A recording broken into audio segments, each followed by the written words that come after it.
Dreaming of owning your own home? Today I'm demystifying one of the key factors lenders consider when you're applying for a mortgage, your debt to income ratio, or DTI. In this video, I'll describe what is a DTI ratio, what role it has in mortgage lending, how to calculate your DTI ratio, and if you stay tuned until the end of this video, I provide valuable tips for how to improve your DTI ratio so that you can obtain the mortgage you need to get the home of your dreams.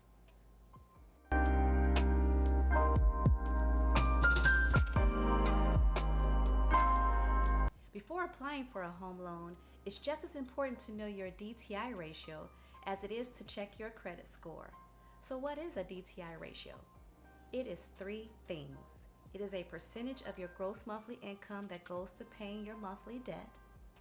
It is a mathematical calculation where your total monthly debts are divided by your monthly gross income. And finally, it is a way that banks and financial credit providers measure your ability to manage payments you make each month, and a way for them to measure your ability to repay the money you have borrowed or would like to borrow. How is the DTI ratio used for mortgage purposes? I stated previously that the DTI ratio is your monthly debt divided by your gross monthly income. The monthly debts used by lenders are minimum payments that are reflected on your credit reports. So that would include reported minimum payments for credit cards, auto loans, a mortgage, personal loan, alimony, child support, student loans, etc. Debts that you may have from utilities, auto insurance payments, current rent, cell phone bills, etc. are not included in this calculation. When you are seeking a mortgage, the new monthly mortgage payment and housing expenses are included in the DTI ratio and added as a monthly debt. The mortgage payment is made up of the following components: principal, interest, taxes, and insurance, also known as PITI. An example of housing expenses are homeowner association dues or HOA dues if applicable. Another thing that I must highlight is that it is your gross income that is used in the calculation. So that is your income before taxes and other deductions are taken. Lenders are not using your take-home pay. I will provide example calculations later in this video.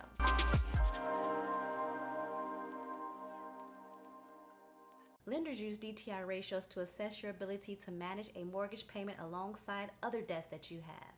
Keep in mind that it is only one metric in determining one's creditworthiness when applying for a loan. Credit score, credit history, and employment history are examples of other factors lenders consider when deciding if a borrower is a good candidate for a mortgage loan. A low DTI ratio is a good indicator that you will be able to comfortably manage the debt load successfully. A high DTI ratio signals to a lender that you may run into trouble repaying their loan. A lender once told me that he refers to someone with a high DTI ratio as someone being house rich but cash poor. What are the typical max DTI thresholds? It is usually not the lenders who have DTI thresholds, but it is the loan program or mortgage agencies such as FHA, VA, Fannie Mae, or Freddie Mac that set the guidelines lenders have to abide by. In general, the DTI max ratio for an FHA-backed loan is 57%, a USDA loan is approximately 42%, a VA loan is 41 to 60%, and 45 to 50% for a conventional loan. The max thresholds that are accepted may differ from person to person depending on other info within the applicant's file.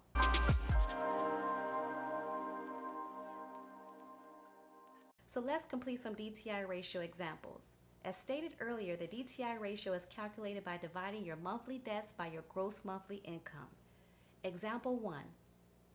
Linda is renting an apartment but is interested in buying a home in the near future. She would like to know her debt to income ratio.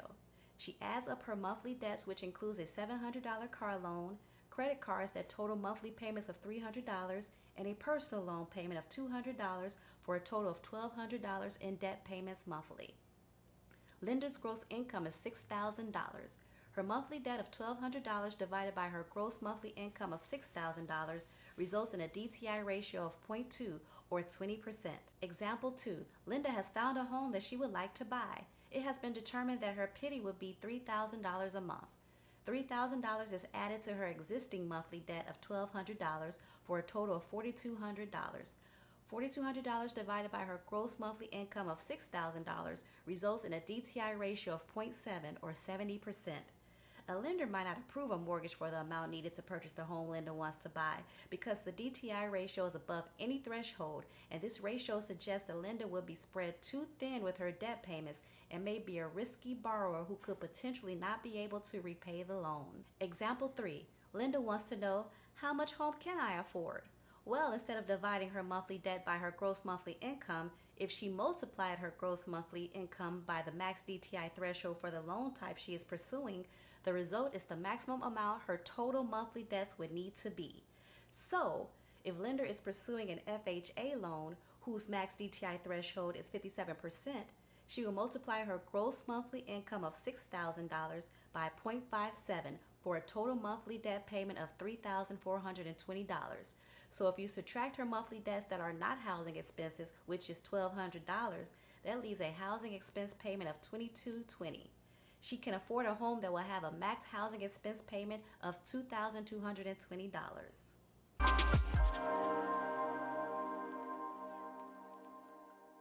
What are some strategies for improving your DTI ratio or reducing a high DTI ratio?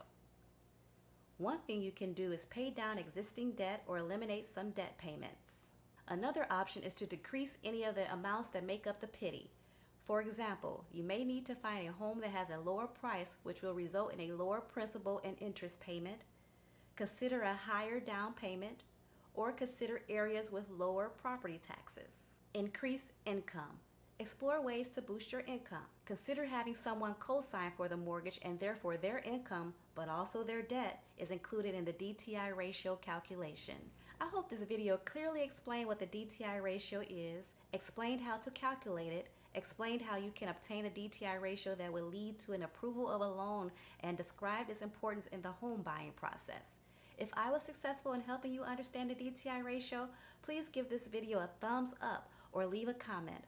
Also, subscribe to my channel for more home buying tips and strategies to make your dream of home ownership a reality. Thank you.